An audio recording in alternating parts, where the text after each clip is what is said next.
Today I'll be teaching you guys how you guys can disconnect your Facebook account from your Spotify. Now remember, this can only be done on the PC version of Spotify or the browser version of Spotify. If you're using the app version on your mobile, it's not going to work.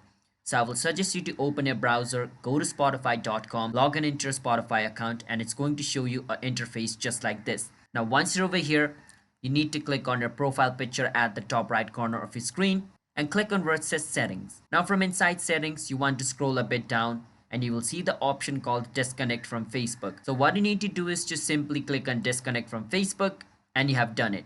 You have been disconnected from your Facebook account on Spotify. Now if you want to connect your Facebook again, just click on connect with Facebook and just log in into your Facebook account. Once you log in into your Facebook account, it will be connected. But that is basically how we guys can disconnect your Facebook account from Spotify. It's that simple. And I said before, this is not going to work on mobile. If you're in mobile, you need to go on the browser to do this. So I hope you understand. Hit the subscribe to our channel. Want to step for future videos just like this related to Spotify. I'll see you guys in my next video. Bye bye until then.